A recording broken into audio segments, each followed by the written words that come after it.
नमस्कार, स्वागत है आपका सक्षम अकादमी के इस ऑनलाइन सेशन में। और आज जो हमारी क्लास रहने वाली है काफ़ी हेल्पफुल रहने वाली है आगे एग्ज़ाम के तौर पर, क्योंकि आज हम यहाँ पर मैथ्स और रीजनिंग के कुछ इंपॉर्टेंट सवाल यहाँ पर देखेंगे। सवालों को करने का तरीका जो होगा काफ़ी आसान होगा, कम से कम फार्मूले के यूज़ हम करेंगे यहाँ पर, ताकि आपको ज़्यादा फार्मूले यहाँ पर याद ना करने पड़े। आपको वीडियो को अंत तक देखते जाना है। पहला सवाल है हमारे पास, निम्नलिखित चित्र में कुल कितने वर्ग हैं। हमें यहाँ पर वर्गों की संख्या पूछ रहा है इस आकृति में। तो सबसे पहले इस सवाल को करने से पहले आप यहाँ पर एक चीज नोट करेंगे, सभी वर्ग आयत होते हैं, परंतु आयत वर्ग नहीं होते हैं। अब आप इस लाइन को यहाँ पर समझेंगे, सभी वर्ग जो है आयत होते हैं परंतु आयत वर्ग नहीं होते हैं। कैसे नहीं होते हैं? यहाँ पर मान लीजिए आपने वर्ग बनाया, वर्ग की हमें पता है चारों भुजाएं बराबर होती है। यहीं पर मैं एक आयत बनाता हूँ जिसकी आमने सामने की भुजाएं हमें पता है बराबर होती है। आयत की आमने सामने की चारों भुजाएं बराबर होती हैं। अब आपको यहाँ पर समझना है, इस वर्ग को मैं आयत बोल सकता हूँ, क्योंकि वर्ग मैं पहले इस आकृति को क्यों बोलूँगा, क्योंकि इसकी चारों भुजाएं यहाँ पर हमें बराबर दी गई हैं। और आयत मैं इसे क्यों बोलूँगा, क्योंकि इसके आमने सामने की भुजाएं बराबर हैं। तो हम बोलेंगे सभी वर्ग आयत होते हैं। अब बात करी जाए इस आकृति की, यह है हमारे पास आयत, और आयत के आमने सामने की भुजाएं बराबर होती हैं। तो यह आयत तो हमें दिख रहा है, परंतु ये क्या वर्ग है? वर्ग नहीं हो सकता, क्योंकि वर्ग की हमें पता है प्रॉपर्टी क्या होती है, उसकी चारों भुजाएं यहाँ पर बराबर होती है। तो ये आयत जो है वर्ग नहीं हो सकता। आपको यहाँ पर इस लाइन का विशेष ध्यान रखना है। अब चलते हैं पहले सवाल की तरफ। तो हमें यहाँ पर कुल कितने वर्ग हैं इस आकृति में वो पूछ रहा है। तो आपको सिंपल वर्ग का ध्यान रखना है, वर्ग की चारों भुजाएं बराबर होती हैं। इस प्रकार की आकृति यदि आप काउंट करेंगे तो आपका सवाल यहाँ पर गलत हो जाएगा। तो सबसे पहले आप जब इनमें नंबर डालेंगे, हमें दिख रहा है एक ये पूरा वर्ग है, इसी प्रकार 2 3 4 5 6 7 8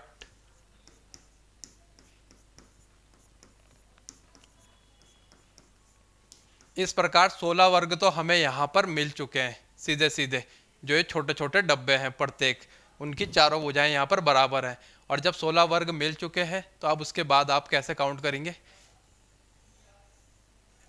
16 को आप अलग रखिए लास्ट में गिनने के लिए। पहला एक वर्ग ये हो गया, 2 3 और इस प्रकार ये 4।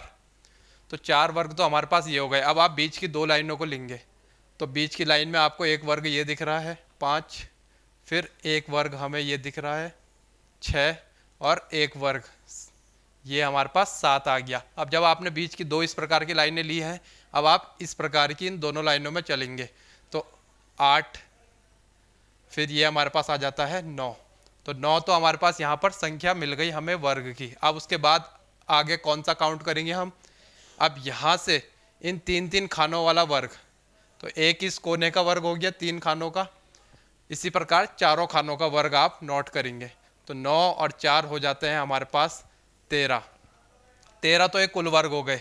अब एक आपको दिख रहा है ये खुद भी पूरी आकृति वर्ग है बड़ी सी, तो ये हो गए हमारे पास 14। और पहले हमने काउंट करे थे यहाँ पर 16। तो हमारा इस सवाल का आंसर हो जाता है यहाँ पर 30। 16 और 14 कितने हो जाएंगे हमारे पास? 30। तो फर्स्ट का आंसर हो जाएगा हमारा यहाँ पर सी। 102 है हमारे पास, यदि प्रकाश को सुबह कहते हैं, सुबह को अंधेरा, अंधेरे को रात, रात को धूप, तो सामान्यतः हम कब सोते हैं?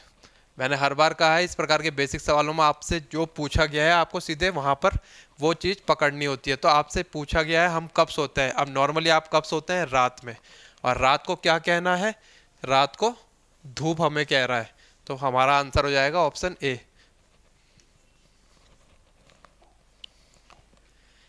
अगला सवाल है, के एन और एक्स का भाई है, वाई एन की माता है, जेड के का पिता है, निम्न में से कौन सा कथन सही नहीं है? हमसे पूछ रहा है इन चारों में से कौन सा कथन सही नहीं है। तो आपको कह रहा है के एन और एक्स का भाई है, के एन और एक्स का भाई है, यानी कि के का लिंग हमें यहाँ पर दिया हुआ है। अब फिर उसके बाद कह रहा है वाई एन की माता है। अब वाई एन की माता, ये वाई हो जाएगी।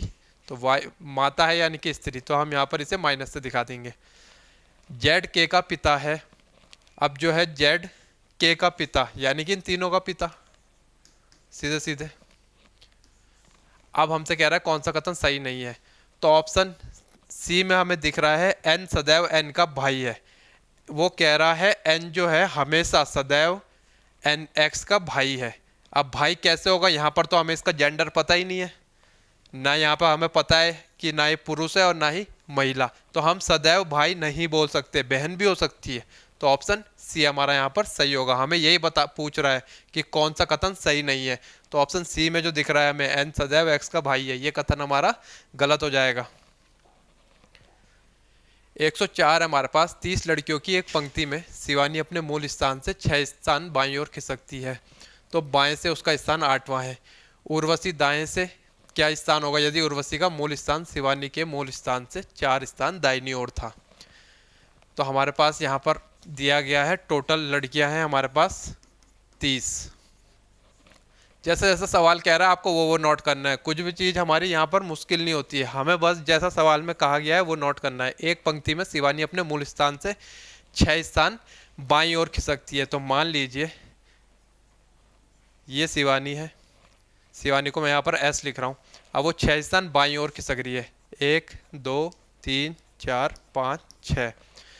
अब वो यहाँ पर आ गई 6 स्थान बाईं ओर, तो बाएं से उसका स्थान 8वां है, यानी कि ये स्थान जो है इस तरफ से बाएं से 8वां है, यानी कि इस शिवानी के यहाँ पर 7 बच्चे हैं। अब कह रहा है उर्वशी का दाएं से क्या स्थान होगा यदि उर्वशी का मूल स्थान शिवानी के मूल स्थान से 4 स्थान दाहिनी ओर था। शिवानी का मूल स्थान ये है और इससे 4 स्थान दाहिनी ओर, 1 2 3 4, तो ये उर्वशी का मूल स्थान आ गया। अब हमसे कह रहा है उर्वशी का दाएं से क्या स्थान होगा, यानी कि इसी साइड से क्या स्थान होगा। अब आपको देखिए यहाँ पर पता है टोटल बच्चे 30 है और उर्वशी का इधर से स्थान पूछ रहा है, तो देखिए टोटल बच्चे हमारे पास 30, 7 तो ये हो गए, 8 9 10 11 12 13 14 15 16 17 18, यानी कि 12 बच्चे उर्वशी के दाईं तरफ बैठे हैं। और हमसे उर्वशी का स्थान पूछा है, तो आप 12 नहीं बताएंगे, आप उर्वशी तक जाएंगे, यानी कि उर्वशी हमारी 13वें नंबर पर होगी। 12 तो क्योंकि ये बच्चे हैं, फिर हम एक और इधर जाएंगे, तो उर्वशी का रैंक हमारे पास आ जाएगा 13। ऑप्शन बी हमारा यहाँ पर सही हो जाएगा। 105 है चित्र में लुप्त चित्र में से चुनिए, तो हमें यहाँ पर प्रश्नवाचक चिन्ह के स्थान पर कौन सा चित्र आएगा हमें वो बताना है। तो इस चित्र में हमारे पास क्या हो रहा है, जो आपको ऊपर की साइड दिख रही है, एच के बाद देखिए 4 बढ़ रहा है तो एल हो रहा है, एल के बाद पी हो रहा है 4 बढ़ के, तो इसी प्रकार पी में आप जब 4 जोड़ेंगे तो हमारे पास ऊपर वाली साइड आ जाएगा टी। फिर लेफ्ट वाली साइड पे एफ में जब आप 4 जोड़ेंगे तो जे आएगा, जे में 4 जोड़ के एन आएगा, और जब आप एन में 4 जोड़ेंगे तो आपके पास आ जाएगा यहाँ पर आर। उसी प्रकार राइट वाली साइड में आपको सी दिख रहा है, सी में आप 4 जोड़ेंगे तो जी बनेगा, जी में आप 4 जोड़ेंगे तो के बनेगा, और के में आप 4 जोड़ते हैं तो हमारे पास ओ बन जाता है। तो टी आर ओ हमें इस आकृति में दिख रहा है इस प्रकार, जब वो 4 4 ऐड हो रहे हैं। तो ऑप्शन सी हमारा यहाँ पर सही हो जाएगा, यानी कि थर्ड आकृति तीसरे नंबर पर, और तीसरा ऑप्शन हमें यहाँ पर दूसरे जगह पर दिया हुआ है, तो ऑप्शन बी यहाँ पर सही हो जाएगा। 106 हमारे पास इस श्रृंखला का अगला पद है। हमें यहाँ पर श्रृंखला दी हुई है और हमें यहाँ पर प्रश्नवाचक चिन्ह के स्थान पर क्या आएगा वो बताना है। इस प्रकार के सवालों में आपको थोड़ा बहुत प्रैक्टिस की यहाँ पर जरूरत पड़ेगी, क्योंकि आपको चीज़ें सोचनी पड़ती हैं, यहाँ पर पॉसिबिलिटी बनानी पड़ती है कि कितना नंबर आगे बढ़ रहा है या कौन सा अल्फ़ाबेट हमें दिया है और उसके अगले अल्फ़ाबेट में कौन सा आएगा। तो आपको यहाँ पर यही समझना है। अब देखिए आप यहाँ पर बी से डी पे जाने पे 2 2 बढ़ रहा है, बी सी डी हो रहा है, यानी कि बी में 2 जोड़ के डी हो रहा है, फिर डी के बाद ई एफ, फिर 2 बढ़ रहा है, फिर एच आ रहा है, और इसी प्रकार फिर आएगा हमारे पास जे। एच में जब आप 2 जोड़ देंगे तो पहला वर्ड तो हमारा हो जाएगा जे। अब उसके बाद नंबर हमारे किस प्रकार चल रहे हैं, पहला आ रखा है 2, फिर आ रखा है हमारे पास 5, फिर आ रखा है 12, फिर आ रखा है 27। तो ये किस प्रकार बढ़ रहे हैं? जब मैं 2 में 2 की गुणा कर रहा हूँ और प्लस 1 कर रहा हूँ तो हमारे पास अगला नंबर बढ़ रहा है। कैसे? 2, पहला वो सीरीज हमारी इस प्रकार चल रही है, 2 2 गुणा 2 प्लस 1 यानी कि 5, फिर 5 गुणा 2 प्लस 2 यानी कि 12, फिर हो जाएगा हमारा 12 गुणा 2 प्लस 3 यानी कि गुणा 2 2 और नंबरों में क्रमांक से बढ़ रहे हैं, 1 2 3 4 ऐसे करके। तो यह आ जाएगा 12 दूनी 24 और 3 27। तो इसी प्रकार आप 27 के अगले पद में क्या होगा, फिर से उस 27 में हम 2 की गुणा करेंगे और 4 जोड़ देंगे। तो 27 में जब मैं 2 की गुणा करता हूं तो हमारे पास आ जाता है 54 54 और उसमें 4 जोड़ दोगे आप तो 58 आ जाएगा। यानी कि बीच का नंबर तो जो आएगा वो आएगा जे के बाद 58। और लास्ट में आप देख रहे हैं इनमें क्या हो रहा है, प्लस 3 3 बढ़ता जा रहा है। एच आई जे के सब में एच के बाद 3 जुड़ेगा, के में 3 जुड़ेगा एन, तो इसी प्रकार एन में जब 3 जुड़ेगा तो ओ पी क्यू, तो क्यू पे हम जाएंगे तो जे 58 क्यू हमारा आंसर हो जाएगा, जो कि हमें ऑप्शन डी में यहाँ पर दिख रहा है। अगला सवाल है, भुवन की ओर इशारा करते हुए मधु ने कहा वह मेरे पिता के इकलौते बेटे का बेटा है। कैसे भुवन की माँ मधु से संबंधित है? हमें कह रहा है भुवन की ओर इशारा करते हुए मधु का कह रही है कि जो मधु कह रही है भुवन के लिए, वह मेरे पिता, मधु के जो पिता होंगे उनके इकलौते बेटे, यानी कि मधु का भाई हो जाएगा ये, और उसका भी बेटा भुवन है, यानी कि ये आपको यहाँ पर यही समझना है। मधु कह रही है जो ये भुवन है वो मेरे पिता के इकलौते बेटे का इकलौता बेटा है। तो आपको यहाँ पर यही समझना है, मधु के पिता का इकलौता बेटा कौन होगा, मधु का खुद का भाई हो जाएगा। आपको यहाँ पर ये चीज़ समझनी है। फिर उसके बाद हमें कह रहा है भुवन की माँ मधु से संबंधित है। अब भुवन की माँ कौन होगी, मधु के भाई की वाइफ होगी यहाँ पर कोई, तब जाके भुवन की माँ हो जाएगी। अब यही पूछ रहा है कि इस मधु का भुवन की माँ से क्या संबंध है, या इस हमसे पूछ रहा है भुवन की माँ मधु से, यानी कि भुवन की माँ का पूछ रहा है इस मधु से, इन दोनों के बीच में संबंध। तो आपको पता है मधु के भाई की वाइफ क्या हो जाएगी मधु की, तो आप बताएंगे भाभी। ऑप्शन बी यहाँ पर सीधे सीधे आंसर हो जाएगा। जैसा आपको सवाल में कहा गया आपको सिर्फ वही नोट करना है, कोई भी चीज़ यहाँ पर आपके लिए मुश्किल नहीं होगी। 108 तीसरे त्रिभुज में लुप्त संख्या ज्ञात कीजिए, यानी कि प्रश्नवाचक चिन्ह के स्थान पर क्या आएगा वो बताना है हमें। तो ये हमारा किस प्रकार सॉल्व हो रहा था, जो बीच की डिजिट है ये हमारे पास इन तीनों नंबरों से पूरी डिवाइड हो रही है। जैसे ये 24 8 से पूरा डिवाइड हो रहा है 3 बार, 6 से पूरा डिवाइड हो रहा है 4 बार, ऐसे ही 12 से 2 बार। वहीं सेकंड में देखिए आप 12 है हमें बीच में दे रखा, तो 6 से 12 पूरा 2 बार डिवाइड हो रहा है। फिर 3 से 4 बार डिवाइड हो रहा है 12, फिर ऐसी 4 से 12 कितनी बार डिवाइड हो जाएगा हमारा 3 बार। तो बस बीच में जो नंबर आ रहा है वो इन तीनों नंबरों से पूरा डिवाइड हो रहा है। तो आपके पास यहाँ पर 4 ऑप्शन दिए गए हैं, तो ऑप्शन डी में जो हमें दिख रहा है 70 जब यहाँ पर आएगा वो इन तीनों से पूरा डिवाइड हो जाएगा। उसके अलावा यहाँ पर कोई भी ऑप्शन बीच में रखने पर इन तीनों से पूरा डिवाइड नहीं हो रहा है। तो ऑप्शन डी हमारा इस सवाल का आंसर हो जाएगा। अगला सवाल है हमारे पास, रिक्त स्थान भरिए, यानी कि प्रश्नवाचक चिन्ह के स्थान पर कौन सा नंबर आएगा हमसे वो पूछ रहा है। चल कैसी रही है सीरीज आपको ये समझनी है। पहले 2 जुड़ रहा है, यहाँ पर देखिए आप इन दोनों के बीच 2 जुड़ रहा है, फिर इनके बीच गुणा हो रहा है, फिर से 2 जुड़ रहा है, फिर गुणा हो रहा है, फिर से 2 जुड़ रहा है। तो अब इसके अगले पद में गुणा हो जाएगा, यानी कि 30 की जब मैं 2 से गुणा करूंगा तो 60 हमारे पास सीधे सीधे आंसर आ जाएगा। 110 है हमारे पास, अनिल ने अपने घर से पूर्व दिशा में 6 किलोमीटर की दूरी तय करने के बाद महसूस किया कि उसने गलत दिशा में दूरी तय की। वह वापस घूमा और पश्चिम दिशा में 12 किलोमीटर की दूरी तय की, फिर दाईं ओर घूमकर अपने कार्यालय पहुंचने के लिए 8 किलोमीटर की दूरी तय की। उसके घर से कार्यालय की सीधी दूरी कितनी है? डायरेक्शन वाला सवाल है, जैसा आपको सवाल में कहा गया है आपको वो नोट करते जाना है। आपसे कह रहा है अनिल अपने घर से पूर्व दिशा में 6 किलोमीटर, या नील का घर है, तो मैं इसे यहाँ पर H दिखा रहा हूँ। अब वो पूर्व दिशा में चले गया है 6 किलोमीटर। अब उसको पता चला कि उसने गलत दिशा में दूरी तय की, वो वापस घूमा। अब वो वापस घूम गया और पश्चिम दिशा में 12 किलोमीटर। तो 6 तो यहाँ से, जब वो 6 तो यहाँ चल जाएगा और 6 और, तब जाके 12 किलोमीटर हो जाएगा। तो 6 और चले गया, अब वो यहाँ पहुँच गया। उसके बाद उसने दाईं ओर घूमकर, अब वो जब वो इधर देख रहा है तो दाईं उसका इधर हो गया। अपने कार्यालय पहुँचने के लिए 8 किलोमीटर चला, यानी कि इधर चले गया वो 8 किलोमीटर। अब वो पूछ रहा है उसके घर से कार्यालय की सीधी दूरी कितनी है। अब घर आपको यहाँ पर यही ध्यान देना है, घर आप उसका यहाँ पर है, यहाँ से उसके कार्यालय तक की सीधी दूरी हमसे ये पूछ रहा है। तो आपको पता है ये हमारा पाइथागोरस प्रमेय से यहाँ पर आराम से सॉल्व हो जाएगा। तो पाइथागोरस प्रमेय क्या होती है, ये वाली साइड का स्क्वायर इन दोनों साइड के स्क्वायर के योग प्लस के बराबर हो जाता है। तो आपके पास यहाँ का स्क्वायर आ जाएगा, 8 का स्क्वायर आ जाएगा आपके पास 64, प्लस 6 का स्क्वायर आ जाएगा 36, जो कि इस साइड को आप फिलहाल के लिए x मान लीजिए, जो कि x के स्क्वायर के बराबर होता है।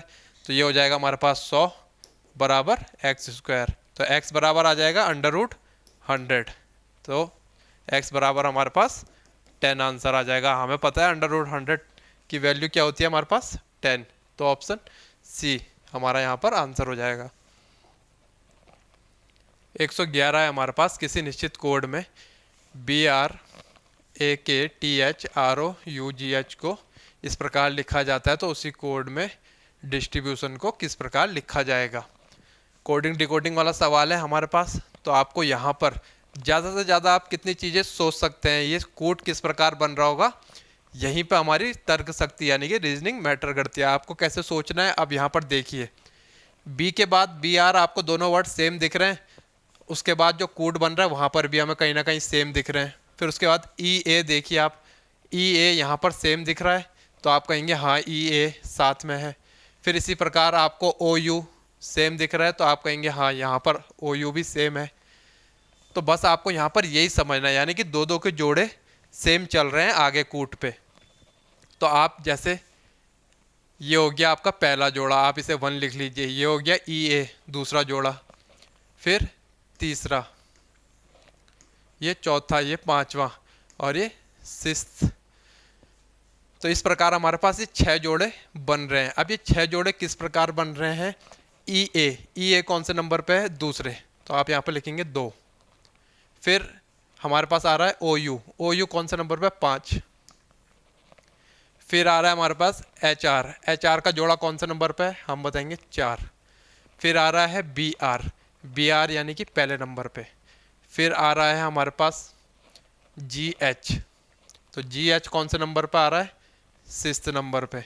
तो 5 तो ये हो गए हमारे पास, और एक और तीसरा हमारा लास्ट में आ जाएगा KT।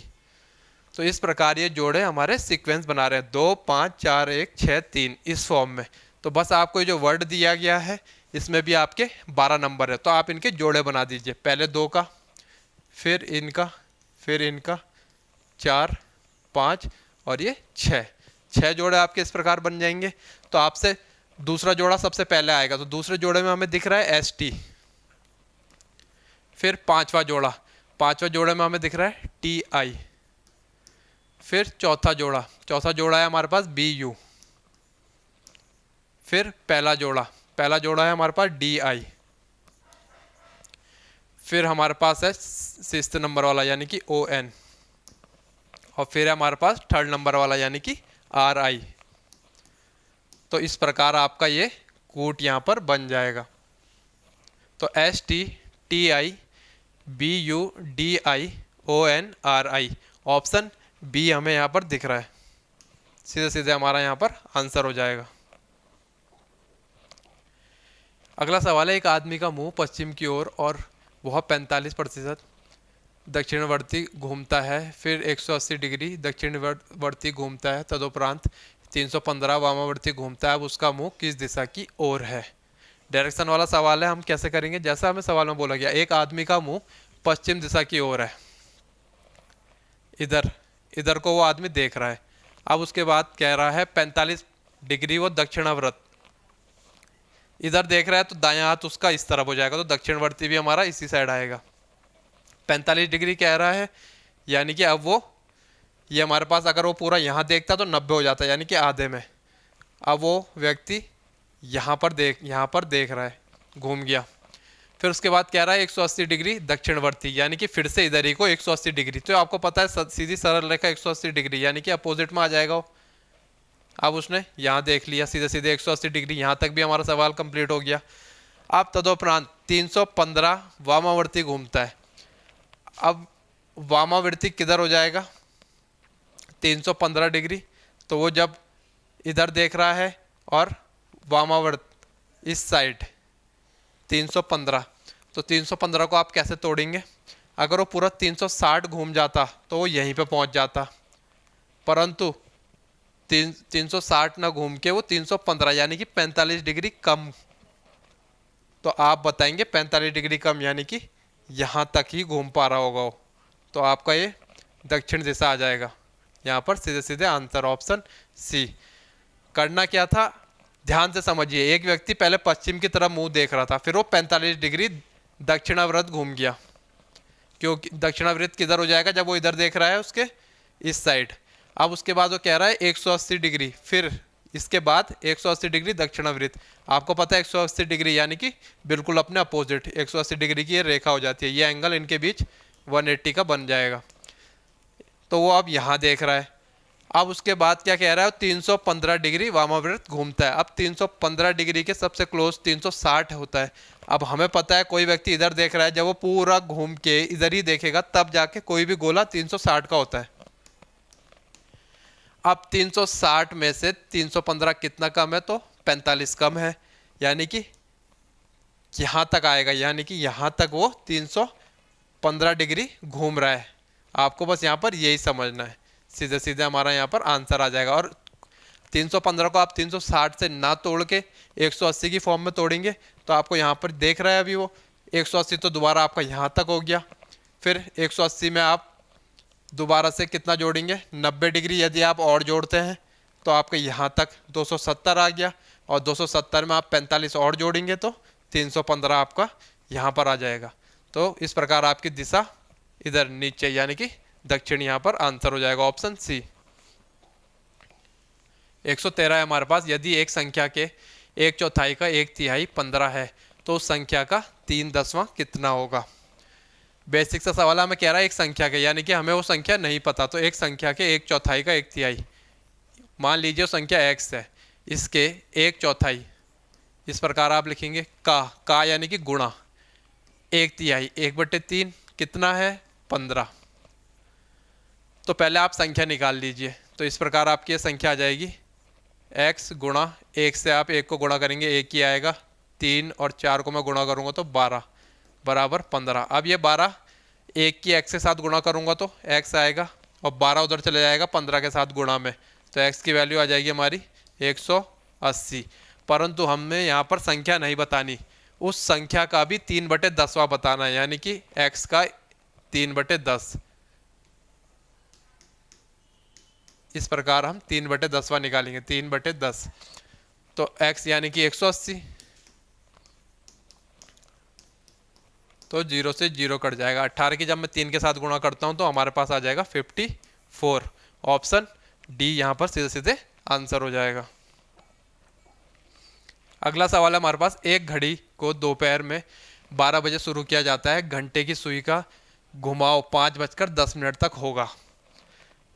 बेसिक सा सवाल है, पर सवाल इस टाइप के सवाल हमारे पास दो प्रकार से होते हैं। एक तो हमें यहाँ पर समय दिया रहता है कि 5:15 के बीच घड़ी और मिनट की सुई के बीच क्या कोण होगा, तो उस चीज़ के लिए तो आपको फॉर्मूला पता है, हमारे पास आ जाता है। यदि जब समय इस प्रकार दिया हो और घंटे और मिनट की सुई के बीच हमसे कोण पूछा हो, तो आपका कोण यानी कि थीटा बराबर हो जाता है हमारा 60h - 11m/2। तो इस फॉर्मूले से तो आप घंटे और मिनट की सुई के बीच कोण निकाल सकते हैं, परंतु सवाल में हमें पूछा गया है 12 बजे शुरू किया जाता है किसी घड़ी को और घंटे की सुई का झुकाव बोल रहा है हमें, तो इस प्रकार आप कैसे करेंगे इसे? अब हमें सबसे पहले ये पता होना चाहिए, जब घड़ी 12 घंटे घूमती है यानी कि 12 बजे से शुरू करके और पूरी दोबारा 12 बजे तक घूमेगी, यानी कि 12 घंटे चल जाएगी घंटे वाली सुई, तो हमारा कोण बनता है पूरे गोले का 360। तो 12 घंटे में वो 360 डिग्री घूम रही है घड़ी की सुई। तो आपको यहाँ पर ये समझना है 12 घंटे में जब 12H में 360 डिग्री घूम रही है तो 1 घंटे में कितनी घूमेगी, 360/12, तो आ जाएगा हमारा 30 डिग्री। 1 घंटे में घूमती है 30 डिग्री। आपको यहाँ पर ये समझना है। हमें कह रहा है 5:10 तक, तो 12 बजे से शुरू हो रही है, 12 से 5 बजने में 5 घंटे बीत रहे हैं। तो 1 घंटे में मैंने कहा 30 डिग्री, तो 5 घंटे में हो गए हमारे पास 150 डिग्री। 30 की मैं 5 से गुणा कर दूंगा, 150 डिग्री। तो यहाँ पर ये झुकाव आ गया। अब उसके साथ साथ 10 मिनट भी हमें दिए गए हैं, तो 10 मिनट का भी हमें एंगल निकालना पड़ेगा। तो वो एंगल यहीं पे निकल जाएगा। 1 घंटे में 30 डिग्री, तो इस 1 घंटे को मैं ये लिख सकता हूँ यहाँ पर 60 मिनट। इस 1 घंटे को मैंने 60 मिनट लिख दिया, ये भी 30 डिग्री के बराबर होगा। तो 1 मिनट में कितने डिग्री हो जाएंगे, 30/60, यानी कि 1/2। 1 मिनट में कितने डिग्री घूमती है घंटे की सुई, आधा डिग्री, 1/2 डिग्री। अब आपको यहाँ पर ये समझना है, हमें कहा गया है 10 मिनट, तो 1 मिनट में जब आधा डिग्री तो 10 मिनट में गुणा 10 कर देंगे, यानी कि 5 डिग्री। तो 150 डिग्री तो ये था, और प्लस ये 5 डिग्री हम कर देंगे, हमारा आंसर आ जाएगा 155। ऑप्शन सी यहाँ पर सही हो जाएगा।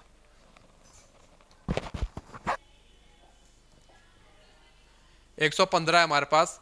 2 अंकों की संख्या का उसके अंकों को आपस में पलटने की स्थिति पर प्राप्त संख्या से अंतर 36 है। उस संख्या के दोनों अंकों के बीच में क्या अंतर है। सवाल जैसा दिया गया है हमें वो नोट करना है। हमें कह रहा है 2 अंकों की संख्या का उसके अंकों की आपस में स्थिति बदलने पर प्राप्त संख्या से अंतर 36 है। अब 2 अंकों की संख्या क्या हो सकती है हमारी, मान लीजिए वो 2 अंकों की संख्या 14 है। अब इनके अंकों को हम कैसे अलग करेंगे, तो आप यहाँ पर 1 और 4 नहीं बताएंगे, क्योंकि यदि आप इन्हें जोड़ेंगे तो ये 5 हो जाएगा। तो ये दोनों को अंकों को अलग करने के लिए क्या करेंगे, हम इसे लिखेंगे 10 और 4। आपको यहाँ पर यही ध्यान देना है, 10 और 4, तब जाके ये 14 बनेगा हमारा। तो मान लीजिए 2 अंकों की संख्या क्या हो जाएगी हमारी, XY। तो उसे हम कैसे लिखेंगे, 10x + y। आपको यहाँ पर यही समझना है। यदि आप 14 को तोड़ोगे तो 10 और 4 में तोड़ोगे, ना कि 1 और 4 में। तो आपसे यही कहा गया है, 2 अंकों की पहले संख्या है तो आप बताएंगे वो 10x + y।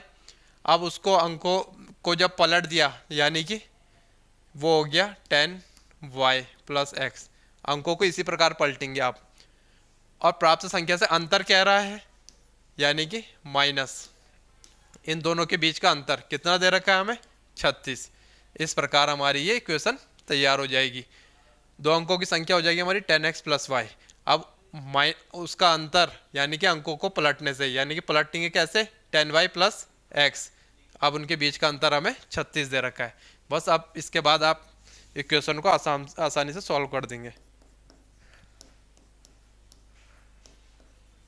अब यहाँ पर देखिए, ये माइनस जब अंदर जाएगा तो इसे 10y प्लस का है उसे भी माइनस कर देगा इस प्रकार। फिर ये माइनस ये प्लस का है, इसे भी माइनस कर देगा, क्योंकि माइनस प्लस माइनस होते हैं हमारे पास।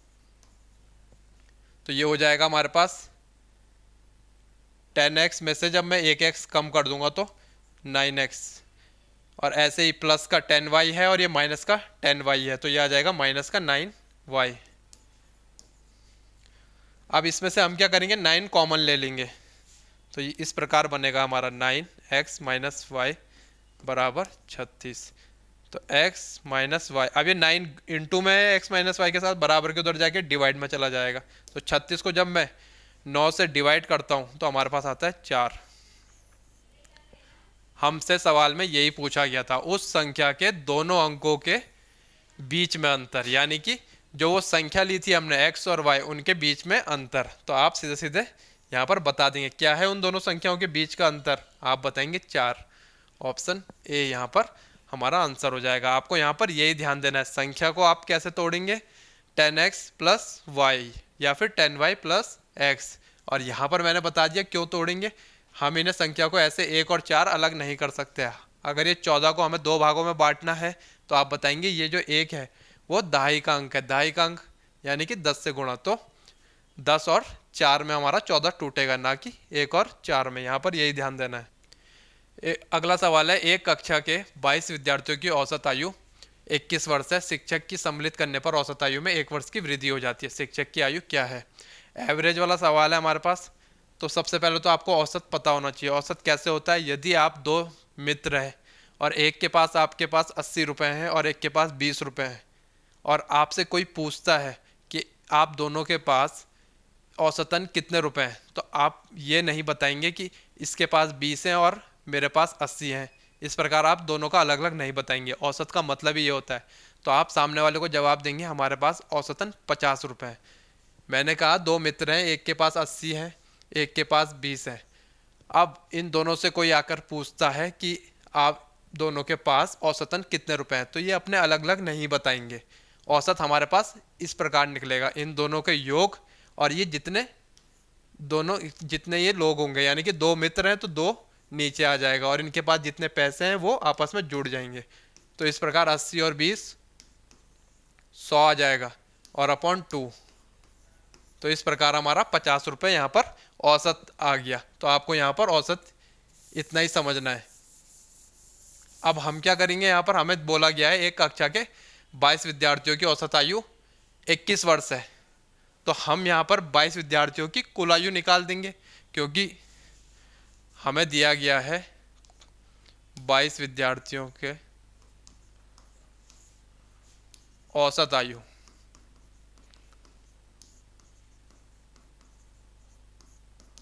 इक्कीस वर्ष। अब मैंने कहा औसत क्या होता है।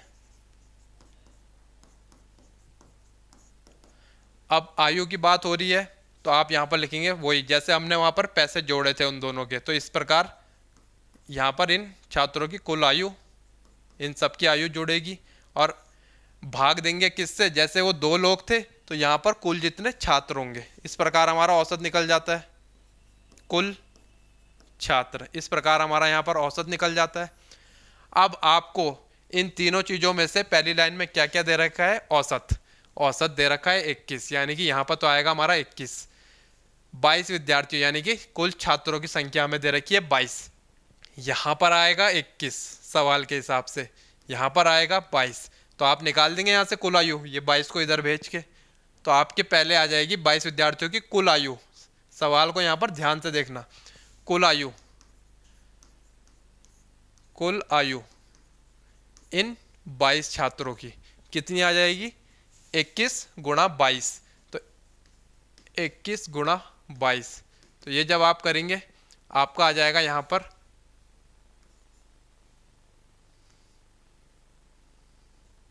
462। 21 गुणा 22 जब आप करेंगे तो ये सॉल्व करके आ जाएगा 462। ये 462 क्या है? 22 विद्यार्थियों की कुल आयु। अब कक्षा के 22 विद्यार्थियों में जब हम एक शिक्षक को यहाँ पर सम्मिलित करेंगे, हमें यहाँ पर यह समझना है 22 तो टोटल विद्यार्थी हो गए और उसमें एक शिक्षक को हम सम्मिलित कर रहे हैं, यानी कि टोटल लोग हो गए अब 23। यानी कि जो कुल छात्र की जगह पर हमने 22 लिखा था वहाँ पर आएगा हमारा 23। और औसत आयु में 1 वर्ष की वृद्धि, तो ये जो औसत थी 21, इसमें 1 वर्ष की वृद्धि यानी कि 22, यहाँ पर आ जाएगा 22 और यहाँ पर 23। तो कुल आयु कितनी हो जाएगी उन 23 लोगों की? इसी प्रकार ये 23 गुणा 22, 506। ये 23 लोगों की कुल आयु। 23 कैसे हुए? 2200 छात्र और एक शिक्षक उसमें सम्मिलित हो गया यहाँ पर। तो 506 तो आ गई हमारी यहाँ पर 23 लोगों की कुल आयु। और 22 लोगों की कुल आयु हमारे पास कितनी आई थी? हमने कहा यहाँ पर 462 निकाल दी 22 लोगों की कुल आयु। तो जब मैं 23 लोगों की कुल आयु में से 22 लोगों को माइनस कर दूंगा तो उस एक शिक्षक की आयु हमारे पास आ जाएगी। तो आपको यहाँ पर यही करना है, 506 में से 462 को माइनस कर देना है। तो जब आप इसे माइनस करेंगे तो हमारे पास आ जाएगा 44। ऑप्शन डी यहाँ पर हमारा आंसर हो जाएगा सीधे सीधे। अगला सवाल है, एक आदमी के पास कुछ मुर्गियां और गाय हैं। यदि उनके सिरों की संख्या 48 है, पैरों की संख्या 140 के बराबर हो तो मुर्गियों की संख्या कितनी है। बेसिक सा सवाल है, आपने कई बार यहाँ पर देखा होगा। तो हमें कह रहा है एक आदमी के पास कुछ मुर्गियां हैं और कुछ गाय। तो सबसे पहले तो आपको पता होना चाहिए मुर्गी के सर कितने होते हैं, एक, और गाय का भी एक। तो कुल सर कितने हो जाएंगे, जब मुर्गी के सर प्लस गाय का सर किसके बराबर हो जाएगा, हमें संख्या दे रखी है 48, 48। फिर कह रहा है उनके पैरों की संख्या। अब हमें पता है एक मुर्गी के 2 पैर होते हैं और गाय के 4। तो आप बताएंगे 2x प्लस 4y बराबर 140।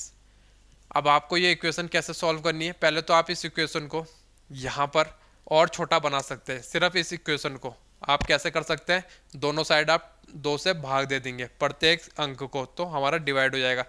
इसे मैं 2 से भाग दूंगा, x बचेगा, प्लस इसे मैं 2 से भाग दूंगा, 2y बचेगा, और ये 70। तो इस प्रकार आपकी 2 इक्वेशन आ जाएंगी, एक ये और एक ये। इसको मैंने क्या किया, 2 से भाग देके दोनों तरफ छोटा किया है, बस आपको यहाँ पर यही समझना है। तो इस इक्वेशन को आप यहाँ पर लिख दीजिए, तो x प्लस वाई बराबर 48। अब उसके बाद आप माइनस का साइन यहाँ पर लगा देंगे, यानी कि इस वाली इक्वेशन से आप इसे माइनस कर रहे हैं। तो x से x माइनस हो जाएगा, 0 बचेगा। 2y से 1y माइनस हो जाएगा, तो हमारे पास y आ जाएगा। तो 70 से जब मैं 48 को माइनस करता हूँ तो हमारे पास आता है 22। तो y की वैल्यू तो आ गई हमारे पास 22। y क्या है, गायों की संख्या। हमें पूछ रहा है मुर्गियों की संख्या, तो आप इस y की जगह गायों की संख्या पे y का मान रख देंगे 22। तो ये हो जाएगा हमारा x प्लस 22 बराबर 48। हमसे मुर्गियों की संख्या यानी कि x की वैल्यू पूछ रहा है, तो x प्लस 22 बराबर 48। तो ये 22 जब 48 से जाके यहाँ जाके बराबर की इधर माइनस हो जाएगा, तो हमारे पास आ जाएगा x बराबर 26। ऑप्शन सी यहाँ पर हमें मिल जाएगा मुर्गियों की संख्या। अगला सवाल है हमारे पास, यदि a का 20% b के बराबर है तब 20 का b% निम्न में से किसके समान है।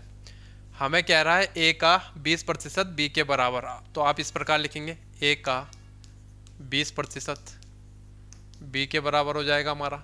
तो इसको जब मैं काटूंगा 5 बार, यह आ जाएगा a/5 बराबर b। इस प्रकार आप यहाँ पर एक इक्वेशन बना के छोड़ देंगे। अब हमें कह रहा है तब 20 का b% कितना होगा। अब आपको यहाँ पर एक चीज़ ध्यान से समझनी है।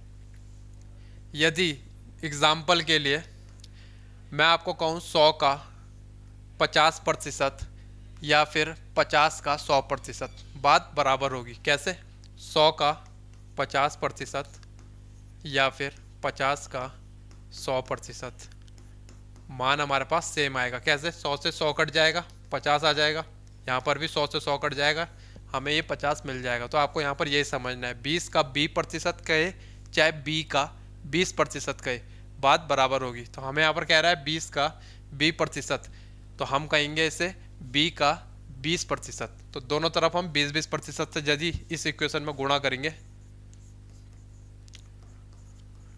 20% से मैंने बराबर के इधर भी गुणा करी और 20% से मैंने बराबर के इधर भी गुणा करी, कोई इक्वेशन में हमारा फर्क नहीं पड़ेगा जब हम दोनों तरफ 20-20% से गुणा कर देंगे। इस प्रकार अब आपको क्या करना है, 5 से ये 20 कट जाएगा 4 बार, यानी कि a गुणा 4% आ जाएगा हमारा। अब यहाँ पर समझिए b गुणा 20%, हमें वही पूछ रहा है 20 का b%, या फिर आप इसे बोल सकते हैं b का 20% निम्न में से किसके समान होगा, यानी कि ये किसके समान होगा। तो आपको 4 ऑप्शन में दिख रहा है a के 4% के बराबर, ऑप्शन a जो हमें यहाँ पर दिख रहा है a के 4%, के a के का मतलब है गुणा का साइन, तो a गुणा 4%। इस प्रकार हमारा यहाँ पर आंसर हमें मिल जाएगा। हमें वही पूछा होता 20 का b% किसके समान होगा, तो इस प्रकार ऑप्शन a यहाँ पर हमें मिल जाएगा। अगला सवाल है हमारे पास, महेश ने जितने में 20 अंडे खरीदे उतने में उसने 18 अंडे बेचे, उसका लाभ या हानि का प्रतिशत ज्ञात कीजिए।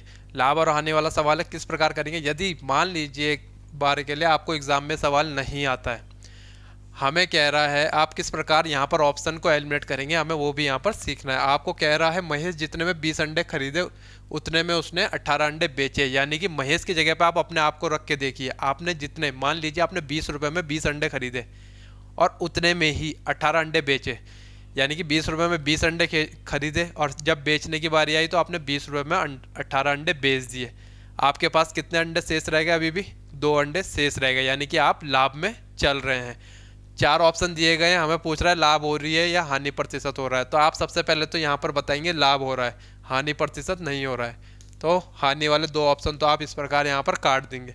अब आपको इन 2 में से हमारा यहाँ पर आंसर होगा। अब सवाल की तरफ चलते हैं।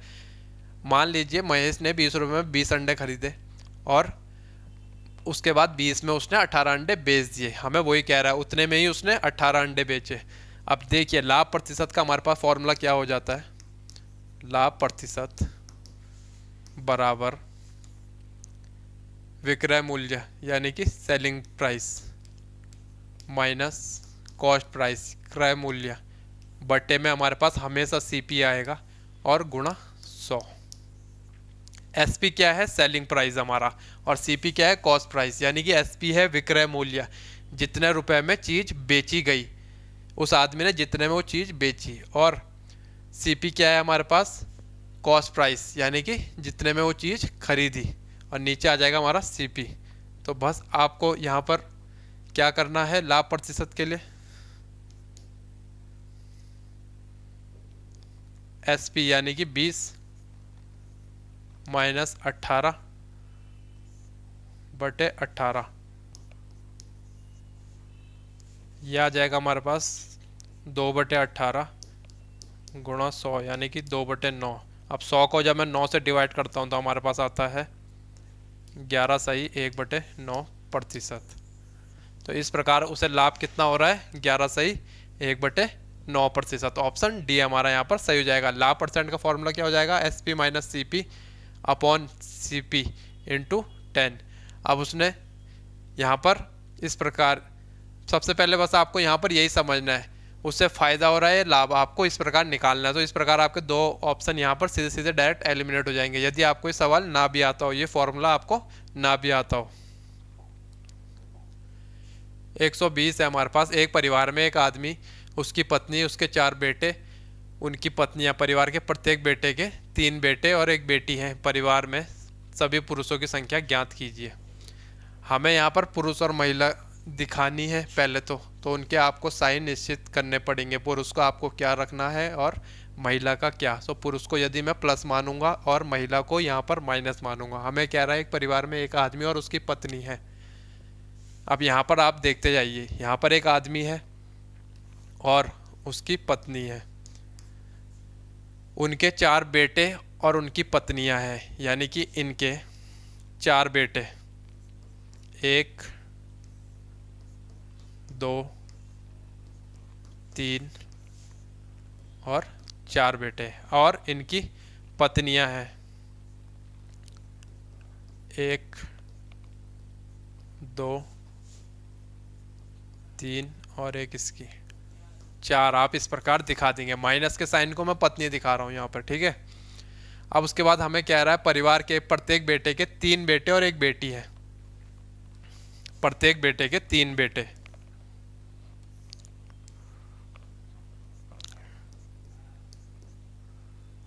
और 1 बेटी, फिर इसके भी 3 बेटे होंगे और 1 बेटी होगी,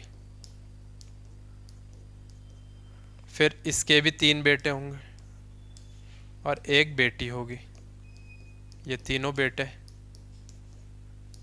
फिर इन दोनों के भी 3 बेटे होंगे और 1 बेटी, ये बेटी हो गई, ये प्लस वाले बेटे हो गए। अब हमें यहाँ पर पूछ रहा है परिवार में सभी पुरुषों की संख्या। पुरुष को मैंने सबसे पहले क्या दिखाया है? प्लस।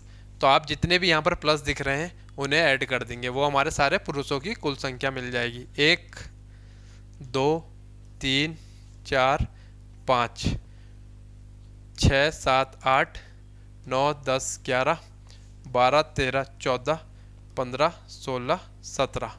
तो 17 हमारे पास यहाँ पर पुरुषों में मिल जाएंगे आसानी से। आपको इस प्रकार के सवालों में पहले पुरुष और महिला में साइन यहाँ पर सिलेक्ट कर देना है, या फिर कोई आकृति आपको बना लेनी है, या तो आप त्रिभुज और वर्ग मानकर भी यहाँ पर कर सकते हैं। तो इस प्रकार हमारा ये सवाल सॉल्व हो जाएगा। अगला सवाल है हमारे पास, रमन ने 12,000 रुपये प्रति वर्ष 10.5 की दर से 3 वर्ष के लिए सरल ब्याज पर उधार लिए, जबकि राहुल ने उतनी ही धनराशि उतने ही समय के लिए 10 वार्षिक चक्रवर्ती ब्याज की दर से उधार ली। किसने ज़्यादा धनराशि दी और कितनी अधिक? अब हमारे पास ब्याज का सवाल है, तो आपको पहले तो अगर आप मैथ्स के तौर पर भी ना देखें इस सवाल को, तो नॉर्मली जो आपका जीवन है उसमें ब्याज या फिर ये इस प्रकार चक्रवर्ती ब्याज हमारा काफ़ी इम्पोर्टेंट हो जाता है, आप चाहे किसी भी क्षेत्र में काम कर रहे हो। रमन ने 12,000 रुपये प्रति वर्ष 10.5% की दर से 3 वर्ष के लिए सरल ब्याज पर उधार लिए हैं। यानी कि एक इंसान ने सरल ब्याज पर भी पैसा उधार लिया है और दूसरे इंसान ने चक्रवर्ती ब्याज पर पैसा उधार लिया है। हमें यही पूछ रहा है कि उन दोनों में से किसने अधिक पैसे वापस दिए और कितने अधिक। अब सबसे पहले हमें यहाँ पर 12,000 रुपये दिया गया है, तो ये 12,000 क्या हो जाएगा हमारा मूलधन, प्रिंसिपल, यानी कि पी, जो पैसा उन्होंने लिया है उधार। तो पी बराबर आ जाएगा हमारे पास 12,000। आर बराबर ये प्रतिवर्ष 10.5% की दर, आर बराबर आ जाएगा 10.5, और वहीं 3 वर्ष क्या हो जाएगा हमारे पास समय, 3 टी बराबर समय। तो इस प्रकार आपका यहाँ पर सरल ब्याज हमें मिल जाएगा। कैसे? सरल ब्याज का हमारे पास फॉर्मूला हो जाता है SI, सिंपल इंटरेस्ट, SI बराबर P into R into T upon 100। तो आप यहाँ पर SI निकाल देंगे, P आपको पता है, R आपको पता है, और यहाँ पर T आपको पता है। तो P की वैल्यू है हमारी 12,000 गुणा R की वैल्यू हो जाएगी हमारी 10.5 और T की वैल्यू हो जाएगी हमारे पास 3, और डिवाइड करना है इसे 100 से। तो 2 जीरो से ये 2 जीरो कट जाएंगे, 120 की जब मैं 3 में गुणा करूँगा तो 360, और 360 की गुणा करनी है 10.5 से। तो इस प्रकार आपका यहाँ पर SI हमें मिल जाएगा 3780। 3780 हमारा यहाँ पर हमें मिल जाएगा क्या, SI। तो यानी कि कुल कितनी अमाउंट देगा वो वापस, आपको यहाँ पर यही समझना है। ये 3780 हमारा क्या आया, सिर्फ ब्याज, और वो वापस कितना करेगा, जो उसने खुद भी लिया 12,000 प्लस ब्याज। तो यानी कि 12,000 में इसमें और ऐड करूँगा तो ये हो जाएगा हमारे पास 15,780। 15,780 ये कौन वापस करेगा, रमन। अब वहीं राहुल की बात करेंगे अब हम, उसने उतनी ही राशि, यानी कि P बराबर तो हो जाएगा हमारे पास 12,000, उतनी ही राशि उतने ही समय, T बराबर 3 आ जाएगा, उतने ही कितने, इतने समय, और 10% वार्षिक चक्रवर्ती ब्याज की दर।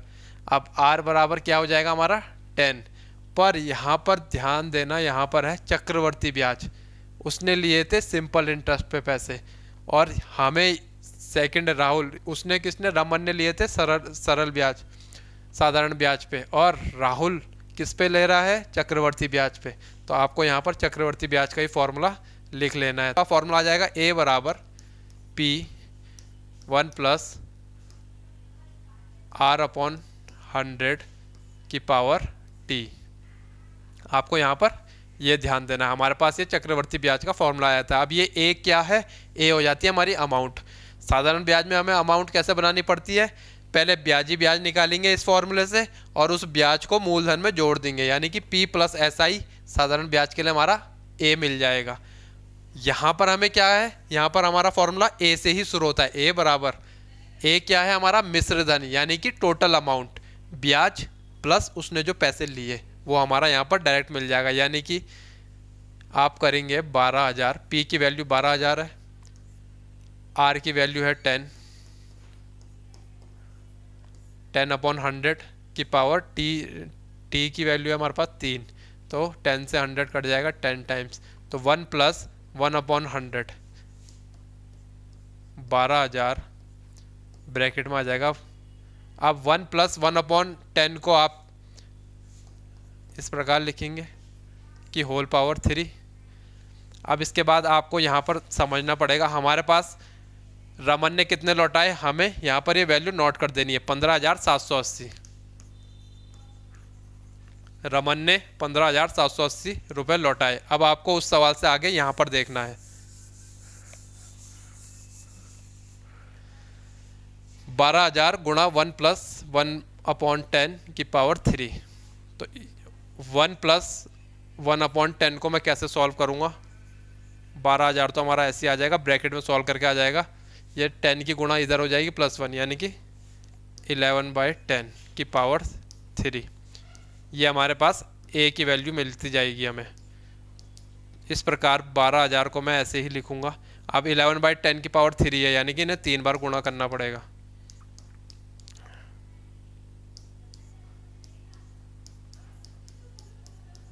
अब आप यहाँ पर आसानी से काट देंगे, ये 3 जीरो से हमारे 12,000 के 3 जीरो कट जाएंगे। 12 गुणा 11 गुणा 11 गुणा 11। अब ये 11 गुणा 11 गुणा 11, यदि आपको याद है तो ये 11 का क्यूब बन रहा है, यानी कि इन तीनों को गुणा करके हमारे पास 1331 डायरेक्ट मिल जाएगा। और ये 12 से हम गुणा करेंगे, तो जब हम 12 की इसमें गुणा करेंगे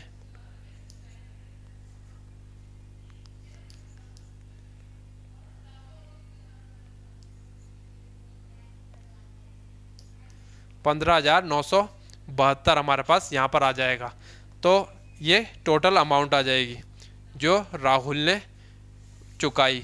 तो राहुल ने कितने रुपए दिए, 15,972, और रमन ने कितने रुपए दिए, 15,780।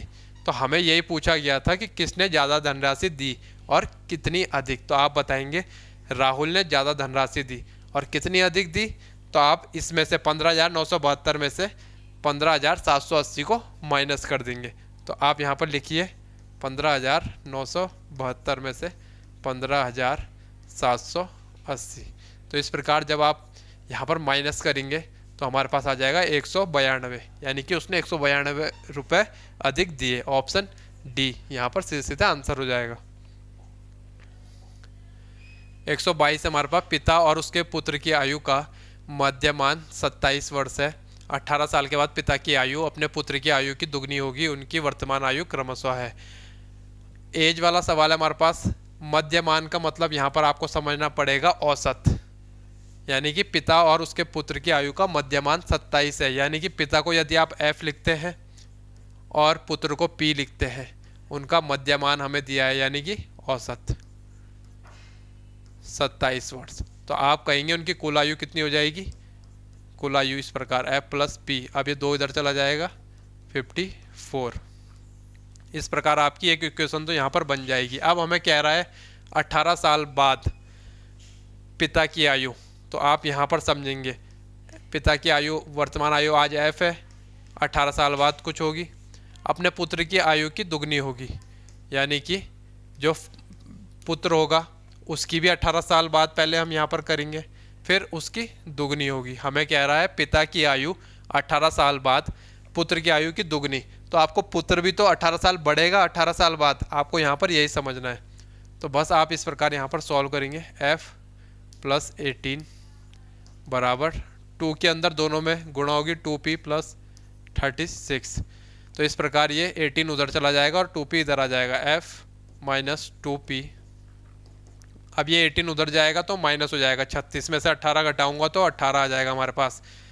तो इस प्रकार हमारी यहाँ पर 2 इक्वेशन बन जाएंगी, F - 2P बराबर 18 और F + P बराबर 54।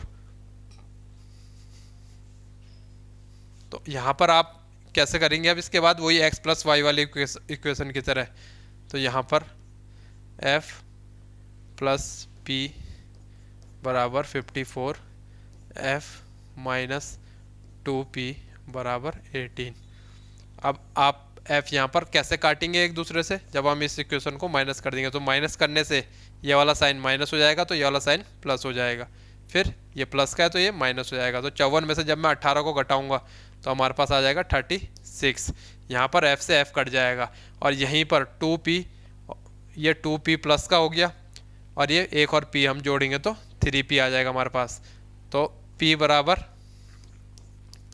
36/3 यानी कि P बराबर 12। पुत्र की आयु आ गई हमारे पास 12 और हमसे पूछ रहा है उनकी वर्तमान आयु क्रमशः। क्रमशः का मतलब पहले पिता की और फिर पुत्र की। तो पुत्र की आयु आ गई हमारे पास 12। तो इस वाले क्वेश्चन से हम यहाँ पर पिता की भी आयु निकाल देंगे। कैसे? पुत्र की जगह ये P की जगह पर 12 को रख देंगे तो यहाँ पर आ जाएगा हमारा फिर F बराबर 42। फादर की आयु हमारे पास यानी कि पिता की आयु आ जाएगी हमारे पास 42। तो हमसे बस यही पूछा गया था पिता और पुत्र की आयु। तो पिता की आयु आप बताएंगे 42 और पुत्र की आयु 12। यहाँ पर हमारा आंसर हो जाएगा ऑप्शन ए। 123 है हमारे पास। ए बी से दुगना अच्छा कर्मकार है और दोनों साथ में 18 दिनों में किसी काम को पूरा करते हैं। अकेले ए उस काम को कितने दिन में पूरा करेगा? आपको यहाँ पर ये समझना है, दो लोग हैं और ए जो है बी से दुगना अच्छा कर्मकार है यानी कि ए की एफिशिएंसी ज़्यादा है, क्षमता ज़्यादा है। यानी कि अगर ए 2 ईंट ला रहा है तो बी 1 ईंट ला रहा है यानी कि बी से डबल ला रहा है। हमें यहाँ पर यही कहा गया है ए बी से दुगना अच्छा कार्य करता है। यानी कि अगर बी 1 ईंट ला रहा है तो ए 2 ईंट यहाँ पर ला रहा है। तो इस प्रकार हम इनका रेशियो इस प्रकार मान सकते हैं।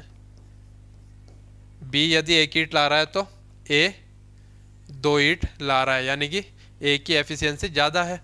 अब आपको यहाँ पर कह रहा है दोनों 18 दिनों में किसी काम को पूरा करते हैं। अब आप यहाँ पर ये चीज़ समझिए, यदि ए 1 दिन में 2 ईंट लाता है तो बी कितना ला रहा है? 1 ईंट ला रहा है। तो ये दोनों का 1 दिन का काम कितना हो रहा है हमारा? 3 के बराबर हो रहा है।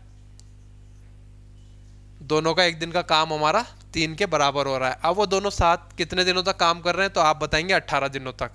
तो इन्होंने कितना काम किया? 54। ये क्या आया इनके पास? काम। 54 काम कर रहे हैं। अब वो कह रहा है ए अकेले उसी काम को कितने दिन में पूरा करता। तो बस इसके बाद हमारे पास यहाँ पर आ जाता है डेज बराबर जो दिनों की संख्या जो हमसे पूछ रहा है, डेज बराबर आ जाता है हमारे पास टोटल वर्क अपॉन एफिशिएंसी यानी कि क्षमता। अब डेज कितने हैं हमारे पास? 54। डेज कितने हैं हमारे पास? यहाँ पर हमें यहाँ पर निकालना है डेज को, और एफिशिएंसी यानी कि जिसकी भी निकालनी है, ए की निकालनी है तो आप 2 से डिवाइड कर देंगे, और टोटल वर्क यानी कि 54 तो डेज हमारे पास मिल जाएंगे। तो डेज बराबर टोटल वर्क 54 / एफिशिएंसी किसकी? हमें जिसका दिन पूछे हुए हम उसकी एफिशिएंसी यहाँ पर रख देंगे। ए की हमें पता है 2 है, 54/2 यानी कि 27 हमारा यहाँ पर आंसर आ जाएगा। एक कितने दिन में उस काम को पूरा करेगा? तो आप बताएंगे 27। यहीं आपसे पूछा होता बी कितने दिन में करेगा तो आप ये 2 की जगह पर इस 1 को रख देते तो हमारा बी की दिन यहाँ पर मिल जाते। ऑप्शन सी यहाँ पर हमारा आंसर हो जाएगा। अगला सवाल है हमारे पास, 2 ट्रेनों की गति के बीच का अनुपात 7:8 है। अगर दूसरी ट्रेन 4 घंटे में 400 किलोमीटर की दूरी तय करती है तो पहली ट्रेन की गति होगी। हमारे पास यहाँ पर चाल, दूरी, गति वाला सवाल है। तो सबसे पहले तो आपको पता है गति और चाल एक ही चीज़ हो गई, और हमारे पास फॉर्मूला आ जाता है चाल बराबर दूरी बटे समय। अब आपको यहाँ पर ये फॉर्मूला आपने साइंस में भी कई बार पढ़ा होगा और मैथ्स में भी, चाल बराबर दूरी बटे समय। अब 2 ट्रेनें हैं, मान लीजिए उनकी गति का अनुपात यानी कि ए और बी नाम की 2 ट्रेनें हैं और उनकी गति का अनुपात दिया है 7:8। ये दो, ए की गति ये हो गई, बी की गति बी हो गई, दोनों ट्रेनों की। अब हम यहाँ पर निकालेंगे दूसरी ट्रेन की, हमें 4 घंटे में कह रहा है 400 किलोमीटर की दूरी तय करती है, यानी कि दूसरी ट्रेन की गति हम निकाल देंगे बी वाली ट्रेन की। तो गति यानी कि चाल बराबर फॉर्मूला हो जाता है दूरी बटे समय। दूरी है 400 और समय है हमारे पास 4 घंटे, तो ये ऐसे कट जाएगा, 100 आ जाएगा। बी की चाल आ जाएगी हमारे पास 100। अब इस 100 को हम बी की जगह पर रख देंगे जिससे हमारी ए की चाल हमें मिल जाएगी। पहली ट्रेन की गति, पहली ट्रेन हमने ए मानी है क्योंकि, तो ए बराबर A/100 बराबर 7/8 आ जाएगा। अब ये 100 उधर जाएगा, ए बराबर 7 × 100 बटे 8। तो जब आप इसे सॉल्व करेंगे तो 87.5 किलोमीटर पर आवर हमारा आंसर यहाँ पर हमें मिल जाएगा। ऑप्शन डी यहाँ पर सीधे सीधे आंसर हो जाएगा। हमारे पास पुस्तिकाओं को समान रूप से एक वर्ग के बच्चों में मुफ्त में वितरित किया गया। पुस्तिकाओं की संख्या जो प्रत्येक बच्चे को मिली बच्चों की संख्या का 1/8वां भाग थी। अगर बच्चों की संख्या को आधा कर दिया जाता है तो प्रत्येक बच्चे को 16 पुस्तिकाएं मिल जाती। कुल कितनी पुस्तिकाओं का वितरण किया गया? हमसे टोटल पुस्तिकाएं जो बांटी गई उनकी संख्या पूछ रहा है। प्रीवियस ईयर सवाल है हमारे पास। कई बच्चों को इस सवाल में दिक्कत आई होगी कैसे करना है। बहुत ही बेसिक और आसान तरीका है। पुस्तिकाओं को समान रूप से एक वर्ग के बच्चों में मुफ्त में वितरित किया गया, यानी कि कुछ किताबें हैं और वो कुछ बच्चे हैं उन पे समान रूप से वितरित किया गया, यानी कि किसी प्रत्येक बच्चे को हमारे पास जैसे हमने 5 बच्चे हैं हमारे पास और प्रत्येक को 5-5 यानी कि 25 पुस्तकें दी गई। तो आप कितनी पुस्तकें बताएंगे यहाँ पर? 25। तो उसी प्रकार हम क्या कह रहे हैं, पुस्तिकाओं को समान रूप से एक वर्ग के बच्चों में मुफ्त में वितरित किया गया। पुस्तिकाओं की संख्या जो प्रत्येक बच्चे को मिली बच्चों की संख्या का 1/8वां भाग थी। अब हमें यहाँ पर बच्चों की ना संख्या पता है ना ही पुस्तिकाओं की, तो हम पहले बच्चों की संख्या मान लेंगे। आप बोलेंगे मान लीजिए, माना बच्चों की संख्या x, आप यहाँ पर बच्चों की संख्या मान लीजिए x। अब हमें कह रहा है पुस्तिकाओं की संख्या जो प्रत्येक बच्चे को मिली बच्चों की संख्या का 1/8वां भाग थी। तो यानी कि आप यहाँ पर लिखेंगे पुस्तिकाओं की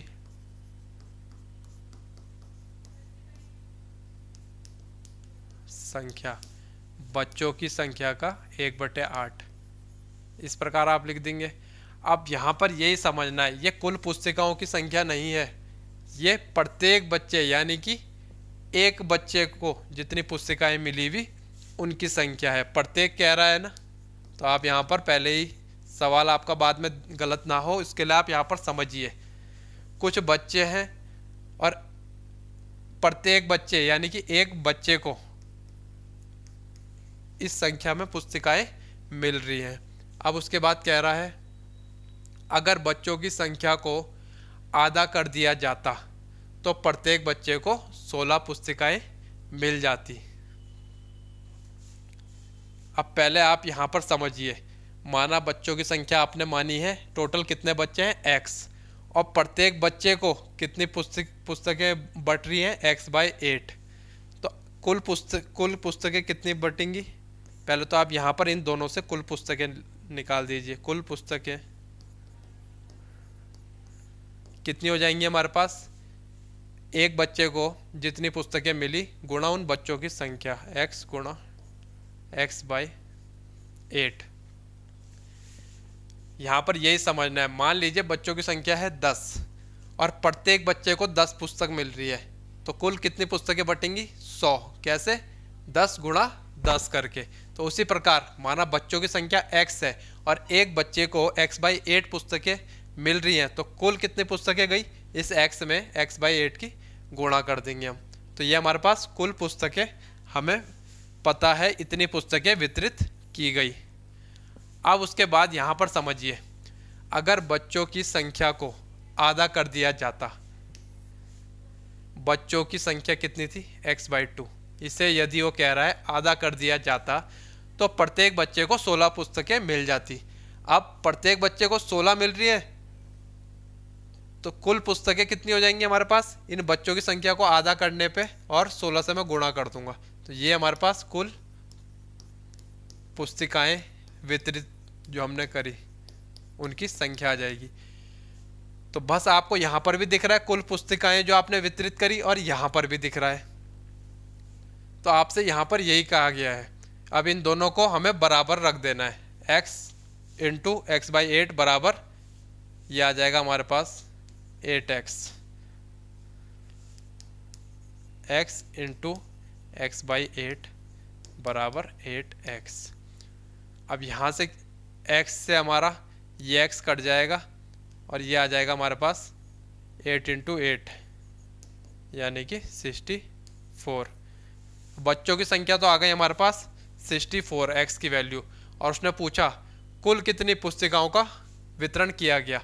अब इस 64 को आप या तो यहाँ पर रख लीजिए और या फिर यहाँ पर रख लीजिए। तो यदि मैं आपको 64 यहाँ पर रखता हूँ तो 64 इंटू 64/8,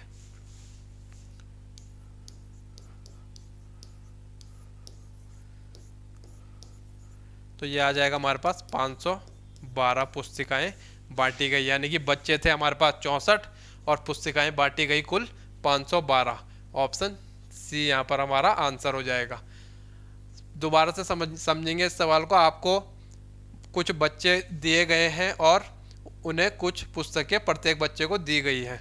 अब मान लीजिए बच्चों की संख्या आपने कही x है, और उसके बाद वो कह रहा है प्रत्येक बच्चे को प्रत्येक बच्चे को पुस्तकें मिली वो बच्चों की संख्या का 1/8वां भाग थी। यानी कि एक बच्चे को जो पुस्तकें मिली वो बच्चों की संख्या का 1/8वां भाग थी। तो आप यहाँ पर निकाल सकते हैं कुल कितनी पुस्तकें बटी होंगी। तो आप बताएंगे x गुणा x/8, या आपने निकाला।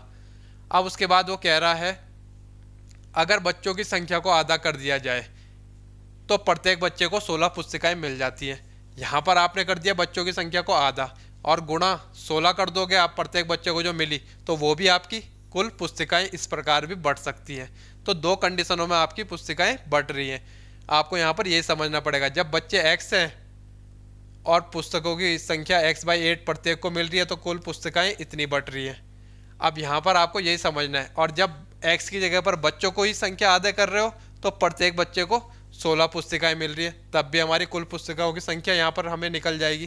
तो जब दोनों केस में कुल पुस्तकें की संख्या हमें मिल रही है तो इन दोनों को आपस में बराबर रख के हम x की वैल्यू निकाल देंगे। और जब x की वैल्यू निकलेगी हमारी कितनी 64, तो x क्या था बच्चों की संख्या, वो तब तक बच्चों की संख्या निकली थी। हमें पूछ रहा है कुल कितनी पुस्तकें बटी, तो कुल कितनी बटी, तो आप या तो इस वाली इक्वेशन में x की वैल्यू 64 रख देंगे या फिर इस वाली इक्वेशन में x की वैल्यू 64 रख देंगे। तो हमारा 512 हमें मिल जाएगा। 512 क्या होगा, जो टोटल पुस्तिकाएं बटी वितरित की गई। अगला सवाल है हमारे पास 60 लीटर के मिश्रण में दूध और पानी का अनुपात 2:1 है। इस अनुपात को 1/2 करने के लिए मिश्रण में कितना पानी मिलाना होगा। मिक्सचर वाला सवाल है हमारे पास। टोटल लिक्विड है फॉर्म में हमें 60 लीटर हमारे पास विलियन यहाँ पर दिया गया है, मिश्रण दिया गया है। अब इसमें हमें कह रहा है दूध और पानी का अनुपात, तो मिल्क अपॉन वाटर, इसका अनुपात है 2:1। अब 2:1 का मतलब आप सीधे सीधे निकाल देंगे। मिल्क कितना होगा 40 लीटर होगा, और पानी कितना होगा हमारे पास 20 लीटर। मिल्क 40 लीटर और वाटर 20 लीटर। इस अनुपात से हमें दोनों मान मिल जाएंगे आपको। उसके बाद हमें कह रहा है इस अनुपात को 1/2 करने के लिए मिश्रण में कितना पानी मिलाना होगा। अब चीज़ यहाँ पर ध्यान से समझिए, यानी कि दूध की जो उस मिश्रण में वैल्यू होगी, यानी कि अभी 40 लीटर दूध है इस मिश्रण में, तो दूध तो वैसे ही रहेगा। पानी कितना है 20। अब मान लीजिए इस नए मिश्रण में हमें पूछ रहा है कितना लीटर पानी मिलाना होगा। मान लीजिए आप कहते हैं x लीटर पानी मिलाना होगा, तो पानी के साथ ही मिलेगा जाके। और ये नया अनुपात कितना बन रहा है 1/2। बस आपका यहाँ पर सवाल आसानी से सॉल्व हो जाएगा। आपने कहा नए मिश्रण में x लीटर पानी मिलाया आपने, तो दूध अपनी जगह पे रहेगा 40 लीटर, और पानी जो पहले से 20 लीटर है, और प्लस आपने जो नया पानी मिलाया x लीटर, अब वो उसका नया अनुपात कितना है 1:2। अब आप यहाँ पर क्रॉस मल्टीप्लाई कर देंगे तो ये आ जाएगा हमारा 80 बराबर 20 + x, और ये 20 इधर चला जाएगा, 80 में से माइनस हो जाएगा, तो x की वैल्यू आ जाएगी हमारे पास 60।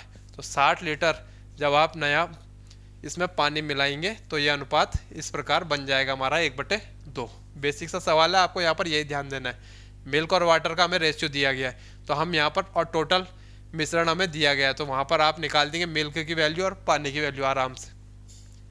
यहाँ पर आपको यदि समझ नहीं आ रहा है मिल्क कैसे निकालना है, तो टोटल मिश्रण होता है हमारे पास 60 और मिल्क की गुणा 2/3, तो ये आ जाएगा मिल्क 40। इस प्रकार मिल्क की वैल्यू कैसे निकलेगी हमारी इस टोटल मिश्रण में, टोटल मिश्रण गुणा जो हमारे पास मिल्क का रेशियो होता है बटे टोटल रेशियो होता है, मिल्क का रेशियो हमारे पास 2 और टोटल रेशियो कितना है 2 और 1 3। तो इस प्रकार हमारी मिल्क की निकल जाएगी। यदि किसी आपको यहाँ पर मिल्क का जो यहाँ पर कितने लीटर मिल्क होगा वो समझ नहीं आ रहा है तो 127 है हमारे पास। एक सड़क को 39 व्यक्ति 12 दिन में 5 घंटे कार्य करके मरम्मत कर सकते हैं। कितने दिन में समान दक्षता वाले 30 व्यक्ति प्रतिदिन 6 घंटे कार्य करके इस कार्य को पूर्ण करेंगे। वर्क एंड टाइम वाला सवाल है हमारे पास, बेसिक सा सवाल है। हमें यहाँ पर एक फॉर्मूला ध्यान रखना है, M1 D1 H1 W2 बराबर M2 D2 H2 और W1। अब आपको यहाँ पर ये समझना है M क्या है मैन, D क्या है डेज दिन, H क्या है हावर घंटे और W क्या है वर्क। उसी प्रकार यहाँ पर भी है। अब जो हमें पहली लाइन में बोला गया है वो हमारा सारा 1-1 हो जाएगा। यहाँ पर हमें कह रहा है 39 व्यक्ति 12 दिन में, M की जगह पर 39, दिन की जगह पर 12, घंटे की जगह पर 5 और वर्क क्या है कोई एक काम है और उसी सेम काम को भी वो कह रहा, तो वर्क आप एक मान लीजिए यहाँ पर, क्योंकि पहले जो व्यक्तियों ने काम किया वही सेम काम करना है। तो यहाँ पर भी आप वर्क 2 1 मानेंगे और वर्क 1 भी आप यहाँ पर 1 मानेंगे।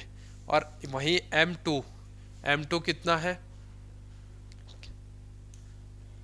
तो कितने दिन में समान दक्षता वाले 30 व्यक्ति, यानी कि 30 व्यक्ति M2 है हमारे पास 30 प्रतिदिन 6 घंटे कार्य करके।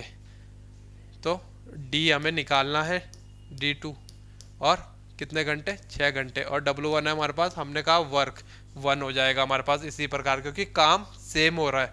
हमें यही पूछ रहा है कितने दिन में निकालेंगे। तो यहाँ से आप D2 की वैल्यू आराम से निकाल दोगे, ये दोनों डिजिट बराबर के उधर जाके भाग में आ जाएंगी।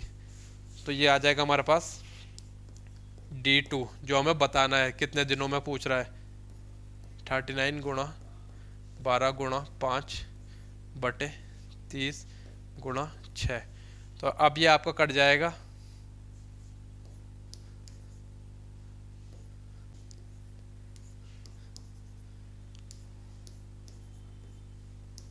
तो ये आ जाएगा हमारे पास 13 दिनों की संख्या हमारे पास आ जाएगी 13। ऑप्शन बी में हमें यहाँ पर दिख रहा है सीधे सीधे। आपको बस ये फॉर्मूला यहाँ पर ध्यान रखना है, M1 D1 H1 W2 M2 D2 H2 W1। अब यहाँ पर M क्या है मैन, D क्या है डेज, H क्या है हावर और W वर्क। 128 हमारे पास, यदि पंप ए के द्वारा एक पानी का हौज 6 घंटे में और पंप बी द्वारा 12 घंटे में भरा जाता है तो दोनों पंप ए और बी साथ साथ चलाए जाने पर हौज कितने घंटे में भरा जाएगा। इस प्रकार के फॉर्मूले में हमारे पास डायरेक्ट फॉर्मूला आ जाता है। इस प्रकार के सवालों में हमसे जब भी कहे ए और बी साथ साथ जब हम पंप दोनों नलों को खोल देंगे तो टैंक कितने में भरा जाएगा, तो आप बताएंगे कितने। जब भी आपसे इस प्रकार पूछा जाएगा तो आप बताएंगे A B upon A plus B. A और बी क्या है यहाँ पर, पंप ए जो हमें समय दिया गया है 6 घंटे में, बी क्या है हमारे पास जो बी का हमें समय दिया गया है 12। तो इस प्रकार आप कर देंगे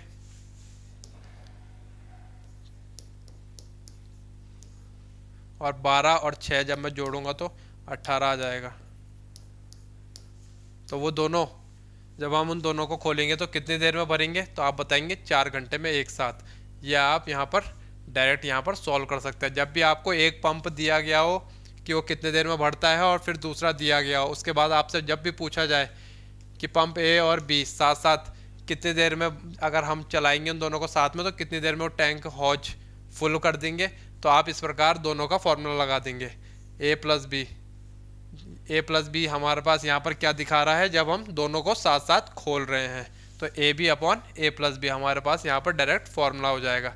तो इस प्रकार 4 आंसर आ जाएगा।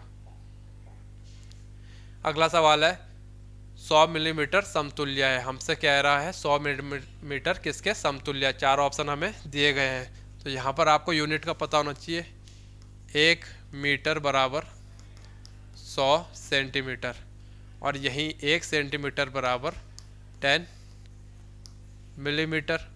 तो आप यहाँ पर बताएंगे 1 मीटर बराबर आ जाता है हमारे पास 100 में जब मैं 10 की गुणा करूँगा तो 1000 मिलीमीटर आ जाएगा। 1 मीटर में 1000 मिलीमीटर, तो आप बताएंगे 1 मिलीमीटर बराबर 1/1000 मीटर यहाँ से। तो उसके बाद 1/1000 यानी कि 0.001 मीटर, ये किसके बराबर होता है 1 mm मिलीमीटर के। अब हमें पूछ रहा है 100 मिलीमीटर, यानी कि 100 मिलीमीटर कितने मीटर के बराबर, तो आप इसमें 100 की गुणा कर देंगे तो ये आ जाएगा हमारे पास 0.1 मीटर। ऑप्शन सी हमारा यहाँ पर आंसर हो जाएगा। बस हमें यहाँ पर यूनिटों का ध्यान रखना है। 1 मीटर में हमारे पास ध्यान रखना है 100 सेंटीमीटर होता है, 1 सेंटीमीटर में 10 मिलीमीटर होते हैं। तो इस प्रकार हमारा 1 मीटर में 100 गुणा 10 जब मैं करूँगा 1000 मिलीमीटर हमें मिल जाएगा। तो इस प्रकार बेसिक सा सवाल है, आप ऑप्शन सी हमारा यहाँ पर सही हो जाएगा।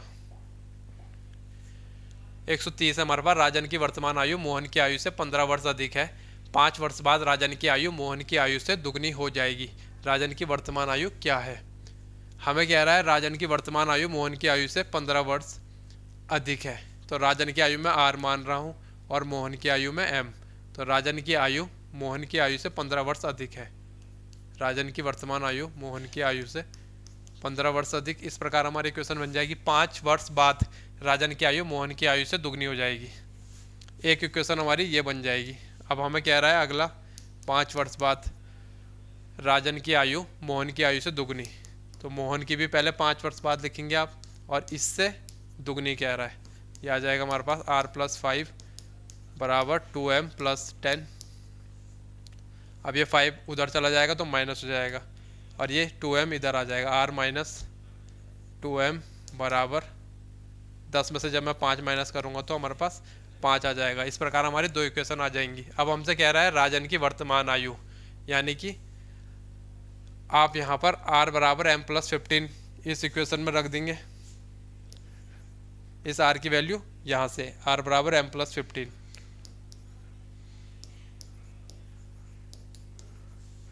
तो ये आ जाएगा हमारा, ये 5 इधर आ जाएगा हमारे पास, तो ये आ जाएगा 10, और ये 2m मैं बराबर के उधर भेजूंगा और इस m को भी।